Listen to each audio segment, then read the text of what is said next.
Vamos a arrancar haciendo 3 citas de la Constitución Nacional Argentina, artículo 13, 127 y 119. Bien dice el artículo 13. Podrán admitirse nuevas provincias en la nación.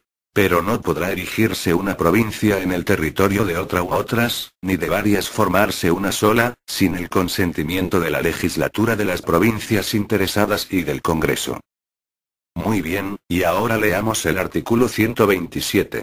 Ninguna provincia puede declarar, ni hacer la guerra a otra provincia. Sus quejas deben ser sometidas a la Corte Suprema de Justicia y dirimidas por ella. Sus hostilidades de hecho son actos de guerra civil, calificados de sedición o asonada, que el gobierno federal debe sofocar y reprimir conforme a la ley. Y por último el 119. La traición contra la nación consistirá únicamente en tomar las armas contra ella, o en unirse a sus enemigos prestándoles ayuda y socorro. El Congreso fijará por una ley especial la pena de este delito. Pero ella no pasará de la persona del delincuente, ni la infamia del reo se transmitirá a sus parientes de cualquier grado. Ahora arrancamos a describir la situación del caso Maldonado. Primero arrancamos por describir quién era el desaparecido en cuestión. Santiago Andrés Maldonado fue un artesano y tatuador nacido el 25 de julio de 1989 en la ciudad de 25 de Mayo, provincia de Buenos Aires. Unos meses antes de su desaparición se había instalado en la ciudad de El Bolsón, provincia de Río Negro, a unos 70 kilómetros del loft donde se denunció su desaparición. Maldonado apoyó a las comunidades aborígenes en su reclamo por la propiedad de las tierras. La familia del artesano afirmó que el joven nunca tuvo militancia política. Porque descree de la política. Él tiene compromiso social, y que no es miembro del grupo conocido como RAN Resistencia Ancestral Mapuche. Personas cercanas a él calificaron sus ideas como anarquistas, indigenistas, humanistas y solidarias. Su hermano Sergio declaró a la prensa que Santiago se definía como anarquista.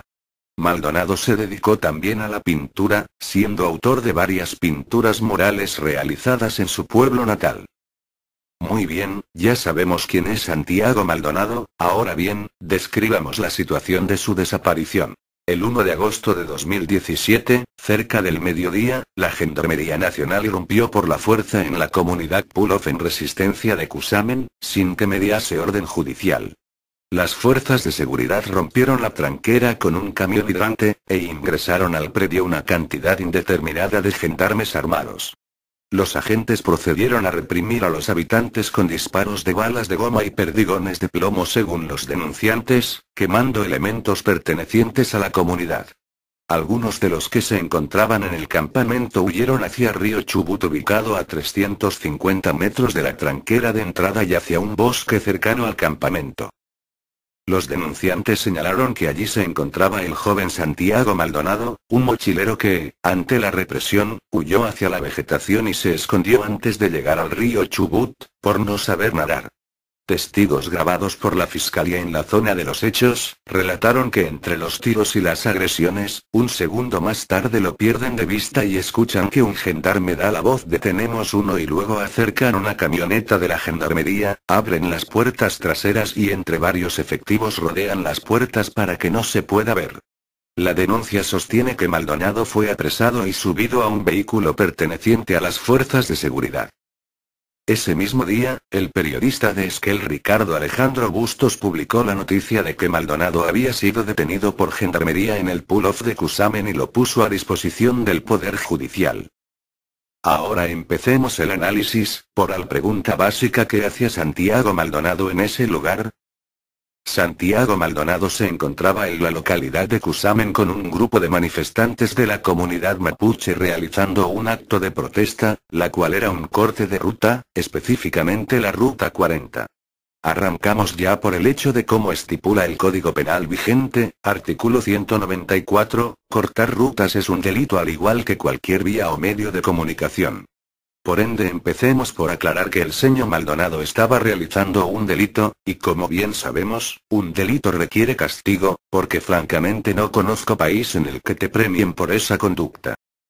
Segundo, el señor Maldonado no estaba haciendo esto solo, sino que tenía la compañía de una comunidad, pero ¿qué comunidad en particular?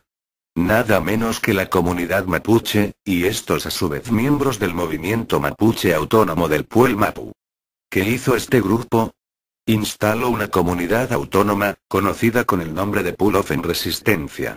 Esta comunidad busca formar un territorio independiente, basado en el antecedente de que hipotéticamente perteneció al pueblo mapuche, en decir, independizarse de Argentina, por supuesto, sin medio constitucional, sin recurrir a los poderes del Estado o a la autoridad constitucional.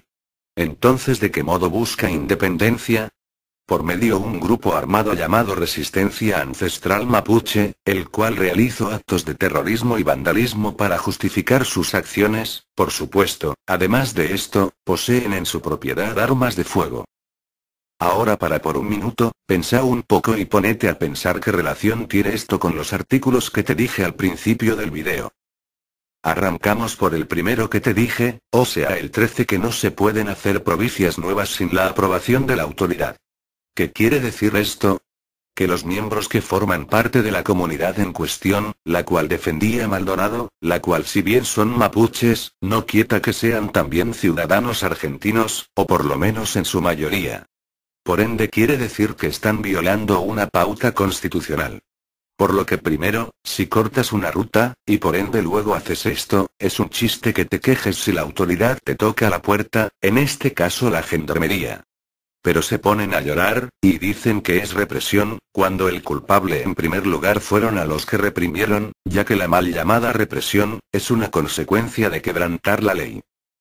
Ahora vamos al segundo, el 127, pero te lo repito entero para que no queden dudas. Ninguna provincia puede declarar, ni hacer la guerra a otra provincia. Sus quejas deben ser sometidas a la Corte Suprema de Justicia y dirimidas por ella. Sus hostilidades de hecho son actos de guerra civil, calificados de sedición o asonada, que el gobierno federal debe sofocar y reprimir conforme a la ley. Lo escuchaste bien, ¿verdad? Pero hagamos hincapié en la segunda oración. Sus hostilidades de hecho son actos de guerra civil, calificados de sedición o asonada, que el gobierno federal debe sofocar y reprimir conforme a la ley. El territorio mapuche no es propicia, pero si se está atacando a una provincia en particular, en este caso la provincia de Chubut, por ende la represión está nuevamente justificada. Y por último, el más importante, el 119, lo leemos todo nuevamente: la traición contra la nación consistirá únicamente en tomar las armas contra ella, o en unirse a sus enemigos prestándoles ayuda y socorro. El Congreso fijará por una ley especial la pena de este delito. Pero ella no pasará de la persona del delincuente, ni la infamia del reo se transmitirá a sus parientes de cualquier grado.